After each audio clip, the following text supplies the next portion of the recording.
ആദ്യം കൊടുത്ത ഉപദേശമാണ് മുൽതഫിത്തുൽ ലാ യസിൽ വമുശക്കിക്കുൽ ലാ യുഫ്ലിഹ് വമൻ ലം യഅരിഫ് മിൻ ഔഖാതിഹി നഖ്സ് ഫകുല്ലു ഔഖാതിഹി നഖ്സ്. ഈ ഉപദേശം റിഫായി ശൈഖ് റളിയല്ലാഹു അൻഹു കേട്ടപ്പോ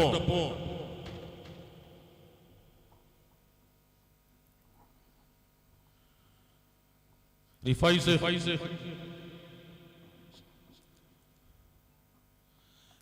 ശൈഖ് റളിയല്ലാഹു അൻഹു ഈ ഉപദേശം കേട്ട് മനസ്സിലായി, ഇത് വല്ലാത്തൊരു ഉപദേശമാണല്ലോ.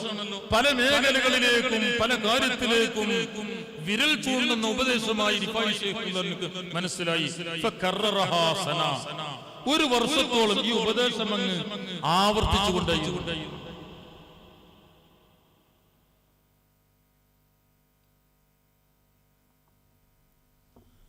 ഒരു വർഷത്തോളം ആവർത്തിച്ചുകൊണ്ട് പുറത്തുള്ള ആൾക്കാർക്ക് പോരാട്ടം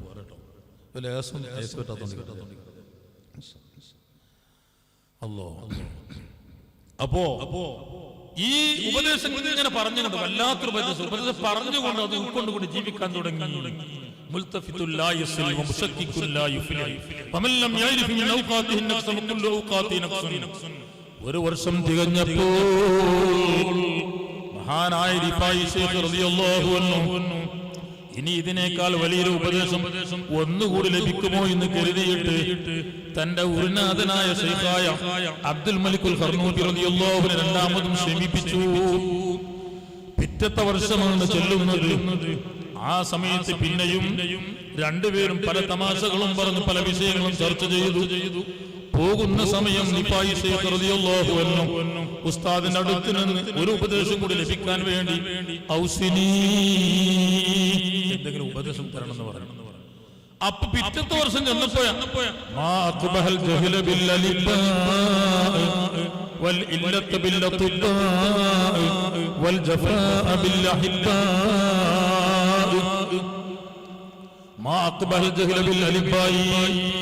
ബുദ്ധിയും തന്റെയിടമുള്ള ആളുകൾ, ബുദ്ധിയുണ്ട് തന്റെയിടമുണ്ട് ഒക്കെയുള്ള ആളുകൾ ദീനി വിജ്ഞാനം പഠിക്കാൻ വരാത്തത് മോശമല്ലേ അഹ്മദ്? ദീനിയായ വിജ്ഞാനം പഠിക്കാതെ മറ്റു മേഖലകളിലേക്ക് തിരിയുന്നു. ബുദ്ധിയുണ്ട് തന്റെയിടമുണ്ട്, അവർക്ക് ഭാവിയുണ്ട്, പക്ഷേ രക്ഷിതാക്കൾ അതിന് ശ്രമിക്കുന്നില്ല. ബുദ്ധിയും തന്റെയിടമുള്ള ആളുകൾ വിവരമില്ലാതെ പോകുന്നത് മോശമല്ലേ? അതേ ഡോക്ടർമാർക്ക് രോഗം വരുന്നത് മോശമല്ലേ? രോഗം ചികിത്സിക്കേണ്ടവരാണ് ഡോക്ടർ, പക്ഷെ ഡോക്ടർമാർക്ക് രോഗം വന്നാലോ അതേ കുട്ടികളെ ഉപദേശിക്കേണ്ടവരെ രക്ഷിതാക്കൾ തന്നെ മോശമായാലോ പലതിലേക്കും വിരൽ ചൂണ്ടുന്ന ഉപദേശമാണ്. ഡോക്ടർമാർക്ക് രോഗം വരുന്നത് മോശമല്ലേ?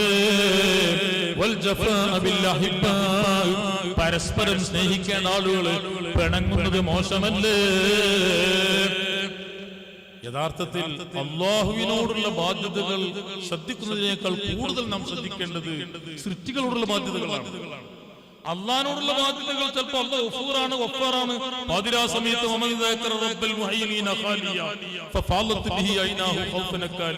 പടച്ചറബിന് ശിക്ഷ കൊടുത്തുകൊണ്ട് നല്ല കണ്ണുനീർ ഒട്ടിച്ചാൽ ചിലപ്പോൾ പടച്ചോൻ പോകും. പക്ഷേ സൃഷ്ടികളോട് എന്തെങ്കിലും ചെയ്താൽ, കൂട്ടുകാരെ വെറുപ്പിച്ചാൽ, മാതാപിതാക്കളെ വെറുപ്പിച്ചാൽ, അതെ ഭാര്യമാരെ വെറുപ്പിച്ചാൽ, ഭർത്താവിനെ വെറുപ്പിച്ചാൽ, അയൽവാസികളെ ദേഷ്യപ്പെടുത്തിയാൽ, കുടുംബക്കാരെ വെറുപ്പിച്ചാൽ അവര് പൊരുത്തപ്പെട്ട് തരാതെ പടച്ചവും കൊടുക്കില്ല. നമ്മൾ 1000 റക്അത്ത് നിസ്കരിച്ചാലും പടച്ചവനോട് കണ്ണീരൊലിപ്പിച്ചാൽ പടച്ചവൻ അവിടെ റൈറ്റ് ആയാലും ഇവിടെ ശരിയാവുള്ളൂ. അതാണ് മഹാന്മാരായ പണ്ഡിതന്മാർ പറഞ്ഞത്. സൃഷ്ടാവായ അല്ലാഹുവിനോട് നാം ശ്രദ്ധിക്കേണ്ട ബാധ്യതകൾ ഒരു നിലക്ക് നോക്കുമ്പോൾ സൃഷ്ടികളോടുള്ള ബാധ്യതകളാണ്. ഇന്ന് മാതാപിതാക്കളുടെ കാര്യം ശ്രദ്ധിക്കാതെ പോകുന്ന പലരുമുണ്ട്. ആരാണ് മാതാവ്, ആരാണ് പിതാവ്? അല്ലാഹു സുബ്ഹാനഹു വ തആല ഖുർആനിൽ പറഞ്ഞല്ലോ, വഖദാ റബ്ബുക അല്ലാ തഅബുദു ഇല്ലാ ഇയ്യാ. അല്ലാഹുവിന്റെ ഒരിക്കലും മാറ്റമില്ലാത്ത തീരുമാനമാണ് അല്ലാഹുവല്ലാതെ ആരാധിക്കരുത്. പിന്നീട് പറയുന്നു വബിൽ വാലിദൈനി ഇഹ്സാന, മാതാപിതാക്കൾക്ക് ഖിദ്മ ചെയ്യണം. അത് ചെറിയ വിഷയമല്ല. മഹാനായ കലീമുല്ലാഹി മൂസ അലൈഹിസ്സലാത്തു വസ്സലാം, മൂസാ നബി അലൈഹിസ്സലാത്തു വസ്സലാം ഒരിക്കൽ പടച്ചോനോട് ചോദിക്കുന്നുണ്ട്, അരിനീ റഫീഖി ഫിൽ ജന്ന, പടച്ചോനെ എനിക്ക് സ്വർഗം തരും, ഞാൻ നബിയാണ്, പക്ഷെ ഞാൻ സ്വർഗത്തിലെത്തിയാൽ എന്റെ അടുത്ത സീറ്റുള്ള ആളൊന്നും എനിക്ക് കാണിച്ചു തരുമോ? നല്ല ചോദ്യമാണ്. അരിനീ റഫീഖി ഫിൽ ജന്ന, ഞാൻ സ്വർഗത്തിലെത്തിയാൽ എന്റെ അടുത്ത സീറ്റുള്ള വ്യക്തിയെ നീ കാണിച്ചു തരുമോ? ആരാ ചോദിക്കുന്നത്? കലീമുല്ലാഹി മൂസ നബി അലൈഹിസ്സലാം പടച്ച റബ്ബിനോടാണ് ചോദിക്കുന്നത്. ആ സമയത്ത് പടച്ചോൻ അറിയിച്ചു. പടച്ചോൻ പറഞ്ഞു, ഇദ്ഹബ് ഇലാ മദീനത്തി കദാ വകദാ, നീ ഇന്നാല നാട്ടിൽ പോ, ഇന്നാല സ്ഥലം പറഞ്ഞു കൊടുത്തു. അങ്ങനെ സ്ഥലം പറഞ്ഞു, അവിടെ നീ ചെന്നാൽ അവിടെ ഒരു ചെറുപ്പക്കാരനുണ്ടാവും. ആ ചെറുപ്പക്കാരനാണ് എന്റെ കൂടെ സ്വർഗത്തിൽ നിങ്ങളെ കൂടെ സ്വർഗത്തിൽ അടുത്തിരിക്കുന്ന ആരാണ്? ആ ചെറുപ്പക്കാരനാണ്. മൂസാ നബിക്ക് വലിയ സന്തോഷമായി, വലിയ ആവേശമായി. ഇലൽ മദീന, ആ നാട്ടിലേക്ക് മഹാനായ മൂസാ നബി അലൈഹി സ്വലാത്തു വസ്സലാം അതേ വലിയ വാഹനവും വാങ്ങിയിട്ട് വണ്ടി വാങ്ങിയിട്ട് യാത്ര ചെയ്തു. വലിയ ചെലവ് വന്നിട്ടുണ്ട്. അങ്ങനെ യാത്ര ചെയ്ത് ആ അങ്ങാടിയിലെത്തി.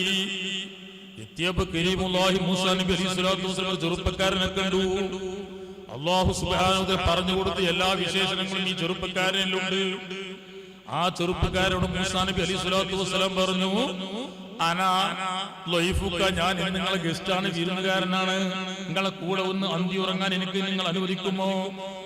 അപ്പൊ ഈ ചെറുപ്പക്കാരൻ പറഞ്ഞു, റളീതു, എനിക്ക് തൃപ്തിയാണ്, നിങ്ങൾ കൂടെ വന്നാൽ എനിക്ക് തൃപ്തിക്കാറൊന്നുമില്ല. പക്ഷേ ഞാനാണ് ഒരു സാധു മനുഷ്യനാണ്, എന്റെ വീട്ടിൽ സൗകര്യമൊന്നുമില്ല. എന്റെ വീട്ടിലുള്ള ചെറിയ ചെറിയ സൗകര്യം ഉപയോഗപ്പെടുത്തി നിൽക്കാൻ കച്ചൂച്ചിയില് നിങ്ങൾ എന്ത് ചെയ്തോളിയാണ് എന്റെ കൂടെ കൂടി. അപ്പൊ മൂസാ നബി എനിക്ക് അങ്ങനെ സൗകര്യം ഒന്നും, കാരണം മൂസാ നബി എനിക്ക് അങ്ങനെ സൗകര്യത്തിന്റെ ഇതൊന്നുമില്ല, നിങ്ങളെ കൂടെ ഒരു ദിവസം നിന്നാൽ മതി. മൂസാ നബി ഇയാളെ അടുത്ത് എന്താണ് നമ്മളൊന്നും ചെയ്യാത്ത പുറത്തിന്, കാരണം മൂസാ നബിന്റെ അടുത്തുള്ള സീറ്റ്. അപ്പൊ മൂസാ നബി അലൈഹി സ്വലാത്തു വസ്സലാം സമ്മതിച്ചു. മൂസാ നബിയാണെന്ന് ചെറുപ്പക്കാരൻ അറിയില്ല. അപ്പൊ ഇയാള് പറഞ്ഞു, ഞാൻ രാവിലെ സമയത്താണ് കണ്ടത്, ഞാൻ എന്റെ വീട്ടിലേക്ക് പോകണമെങ്കിൽ വൈകുന്നേരമാകും, ഞാനൊരു കട നടത്തുന്നു, ഒരു ഇറച്ചിക്കട നടത്തുന്നു. അപ്പൊ നമുക്ക് അവിടെ പോയിട്ട് കുറച്ചേരം ഇങ്ങനെ വെയിറ്റ് ചെയ്യുന്ന വൈകുന്നേരം പോകാറ്. അങ്ങനെ മൂസാ നബി അലൈഹി സ്വലാത്തു വസ്സലാം ഈ ചെറുപ്പക്കാരനെ കൊടുത്തു, അദ്ദേഹത്തിന് കടയിൽ ചെന്നു. അപ്പൊ ഇദ്ദേഹത്തിന് ഇറച്ചി വിൽപ്പന നടത്തുന്നതാണ്. അങ്ങനെ ഈ ചെറുപ്പക്കാരൻ എല്ലാവർക്കും മാംസം അങ്ങനെ കൊടുക്കുന്നുണ്ട്. മാംസം കൊടുക്കുന്നതിനിടയിൽ നല്ല നല്ല മാംസത്തിന് നല്ല ഭാഗം ഉണ്ടല്ലോ, അതൊക്കെ ഈ ചെറുപ്പക്കാരൻ എന്ത് ചെയ്യുന്നത്, അത് പീസാക്കിയിട്ട് ചെറിയ ചെറിയ ഭാഗത്തിന് മാറ്റി വെക്കും. അല്ല എല്ലാത്തിനും ആടാണെങ്കിലും എല്ലാത്തിനും നല്ല കഷ്ണം, നല്ല ഭാഗങ്ങൾ പ്രത്യേകം നീക്കി വെക്കും. ഏതായാലും ആളുകളൊക്കെ വന്നു മാംസമൊക്കെ വാങ്ങി അല്പം എല്ലാം കഴിഞ്ഞിട്ട് ചെറുപ്പക്കാർ ഞമ്മ പോവാറ് വൈകുന്നേരമായി. അങ്ങനെ പെരീക്ക് ചെന്നു. മഹാനായ മൂസാ നബി അലൈഹി സ്വലാത്തു വസ്സലാം വീട്ടിൽ ചെന്നപ്പോ ഒരു ചെറ്റക്കുടിലാണ്, സൗകര്യമില്ല. വീട്ടിൽ കയറാൻ തന്നെ വലിയ പ്രയാസപ്പെട്ടുകൊണ്ടാണ് കയറുന്നത്. അങ്ങനെ കയറി ഇരുന്ന് നോക്കിയപ്പോ മൂസാ നബിയോട് ചെറുപ്പക്കാരൻ പറഞ്ഞു, കുറച്ചേരം ഇരിക്കുകയാണ്. അങ്ങനെ ഈ ചെറുപ്പക്കാരൻ എന്ത് ചെയ്തു, അദ്ദേഹത്തിന്റെ വീടിന്റെ പഴയ കാലത്ത് അങ്ങനെ വെള്ളമൊക്കെ ഉണ്ടായാലും ചെറിയ മുകളിൽ തൂപ്പിയിടുന്ന പതിവിടുന്നു. അപ്പൊ ഇദ്ദേഹം ഈ ചെറ്റക്കുടിലിന്റെ മുകൾ ഭാഗത്ത് രണ്ട് കൊട്ട, കുറച്ച് വിശാലമായ രണ്ട് കൊട്ട അങ്ങനെ തൂക്കിയിട്ടുണ്ട്. അങ്ങനെ ഈ ചെറുപ്പക്കാരൻ ചെയ്തു, ഒരു കൊട്ട കയറിയിട്ട് കൊട്ട അയച്ചു ഇങ്ങോട്ട് കൊണ്ടുവന്നു. സുബ്ഹാനല്ലാഹ്, അതിൽ വയസ്സായൊരു മനുഷ്യനുണ്ട്, അങ്ങേയറ്റം വയസ്സായിട്ടുണ്ട്, പുരികമൊക്കെ കൊഴിഞ്ഞു പോയിട്ടുണ്ട്. ആ കൊട്ടിയിൽ ഒരു വയസ്സായ പാവപ്പെട്ട ഒരു മനുഷ്യനാണ്, വാർദ്ധക്യത്തിന് അങ്ങേ അറ്റത്തെത്തിയിട്ടുണ്ട്. അങ്ങനെ കൊണ്ടുവന്നപ്പോ ഈ കൊട്ടയിൽ വെച്ചുകൊണ്ട് ഈ പാവപ്പെട്ട ഈ വയസ്സനായ ആള് മൂത്രമൊഴിച്ചിട്ടുണ്ട്, താഴ്ചിച്ചിട്ടുണ്ട്, അതൊക്കെ കഴുകി വൃത്തിയാക്കി വളരെ നല്ല രൂപത്തിൽ വസ്ത്രങ്ങളൊക്കെ കഴുകി നല്ല ഹിദമ ചെയ്ത് ഈ കൊണ്ടുവന്ന ഇറച്ചൊക്കെ വേവിച്ചിട്ട് നല്ല വെള്ളം ചായക്ക് കൊടുത്ത് നല്ല ശുദ്ധമായിരിക്കുന്ന സ്ഥലത്ത് കിടത്തിയിട്ട് നല്ല ഭക്ഷണം, വയറ് നിറയെ ഭക്ഷണം കൊടുത്തു. വയറുനിറയെ ഭക്ഷണം കൊടുത്തിട്ട് ഈ കൊട്ടിയിലാക്കിക്കാണ്ട് മഹാനായിരിക്കുന്ന മൂസാ നബി അലൈഹി സ്വലാത്തു വസ്സലാമിനെ മുന്നിൽ വെച്ചുകൊണ്ട് ഈ ചെറുപ്പക്കാരൻ ഈ കൊട്ട അങ്ങോട്ട് മാറ്റി വെച്ചു.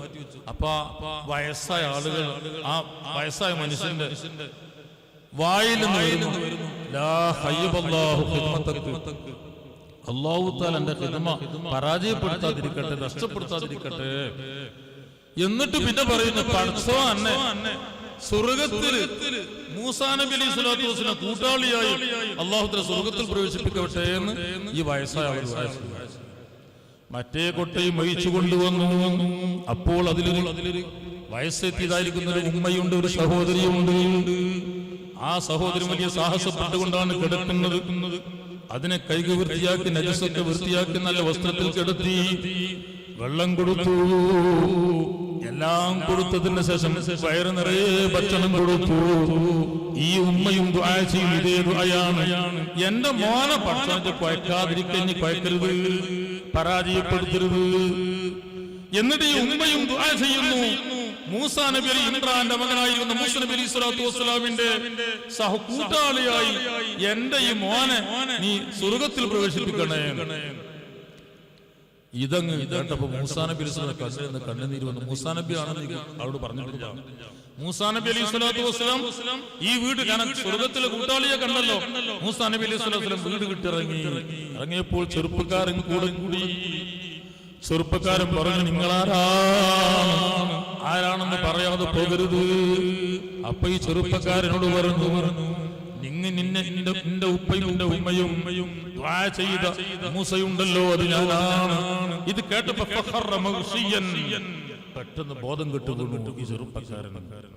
അങ്ങനെ ഈ മൂസാ നബി അലൈഹി സ്വലാത്തു വസ്സലാം ബോധം കെട്ട് കിടക്കുന്ന ഈ ചെറുപ്പക്കാരൻ ബോധം കെട്ട് എടുക്കുന്നുണ്ട്.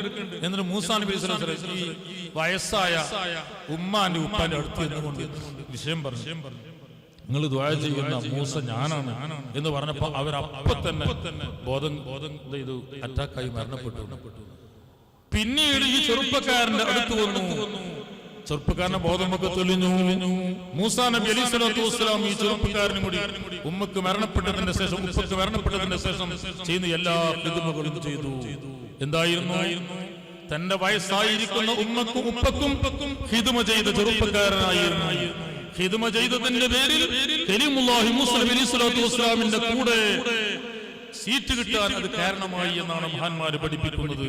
ഇതാണ് മാതാപിതാക്കൾക്ക് ഹിദ്മ എന്ന് പറയുന്നത്. അല്ലാഹു സുബ്ഹാനഹു വ തആല മാതാപിതാക്കൾ ഹിദ്മ ചെയ്യുന്ന ഖാദിമീങ്ങളായി അല്ലാഹു തആല നമ്മെ ഖബൂലാക്കുമാറാവട്ടെ. ഒരിക്കലും നമ്മുടെ മാതാപിതാക്കളെ വെറുപ്പിക്കരുത്. ദീനിനെതിരിൽ പറഞ്ഞാൽ തന്നെ ചിലപ്പോൾ നമ്മൾ ചിന്തിച്ചാൽ അത് സംഗതി ദീനിനെതിരാണ്, എന്നാലും പോലും ചെയ്യാൻ പാടില്ല, വെറുപ്പിക്കാൻ പാടില്ല. ദീനിനെതിരാണ് അവർ പറയുന്നതെങ്കിൽ പോലും നീ അവരെ വെറുപ്പിക്കരുത്.